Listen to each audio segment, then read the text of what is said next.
गुज़िश्ता गुफ्तगू में मैंने अर्ज़ किया था कि अगर अहले इल्म हमारे मकातिब फ़िक्र इत्तिफ़ाक़ कर लें तो लिबरल और सेकुलर तबके का रास्ता रुक सकता है इक़्तिदार में आने का, या किसी दर्जे में कमज़ोर पड़ सकता है।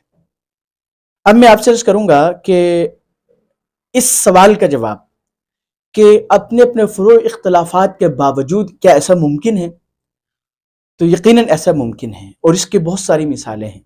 मैं एक मिसाल अर्ज़ करूँगा कि जैसे देखें डॉक्टर, उसमें कई किस्में हैं, अंग्रेज़ी डॉक्टर है, होम्योपैथिक का डॉक्टर है, इसी तरह तबीब है, हकीम है। हर एक दूसरे की नफ़ी कर रहा होता है। अगर आप डॉक्टर के पास जाएंगे तो वो कहेगा हकीम के पास क्यों गए थे, और हकीम के पास जाएंगे वो कहते डॉक्टर के पास जाओगे तो तबाही करवाओगे। यह हद तक, इस हद तक। लेकिन आप इसके बरक्स उनके इत्तिफाक भी देख सकते हैं कि साथ साथ दुकानें होती हैं और बसा औकात साथ बैठकर गप लगा रहे होते हैं, एक दूसरे के साथ मिलजुल रहे होते हैं। तो ये इसकी मिसाल है कि अपने फुरूई मसाइल को, ठीक इख्तलाफात हैं उनको अपने अपने तौर पर रखें कि कोई एक दूसरे पर मुसल्लत ना करें, लेकिन उमूमी एतबार से अवामुन्नास के फ़ायदे के लिए इत्तिफाक कर लें।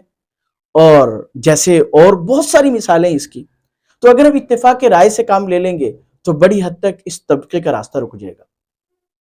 और इत्तिफाक राय कैसे मुमकिन है, उसकी वजह हदीस में जो बतलाई गई है वो है तवाज़ु। अगर हर एक तवाज़ु इख्तियार कर लेगा कि भाई मैं बड़ा नहीं बनना चाहता, दूसरे को बना लेता हूं, तो उस तवाज़ु की बरकत से अल्लाह पाक ने एक मुखलिस क़यादत दे देगा। उस पर एतमाद करके चलें तो ये मुमकिन है। और इसकी मिसाल हम पहले भी देख चुके हैं 2003 के गालिबन इलेक्शन में कि मुत्तहिदा मजलिस अमल जी मजहबी लोगों ने इत्तेफाक राय किया तो इक़्तिदार तक का रास्ता हमवार हो गया। करीब था कि अहले इल्म जो हैं वो जी बरसर इक़्तिदार आ जाते, एक सूबे पर तो रही, मुल्क पर भी इक़्तिदार आ सकता। तो हम इसको दोबारा दोहरा सकते हैं और उसका फ़ायदा हमें ही होगा कि हम कम अज़ कम जो है जी दीन को इस मुल्क में ला सकेंगे, जिसकी खातिर इस मुल्क को बनाया गया।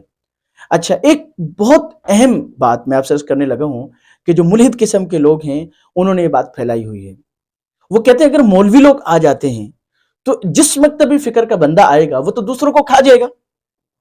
अब ये एक तासुर अवाम में बिठा दिया गया है, इसलिए मौलवी को ना आने दो।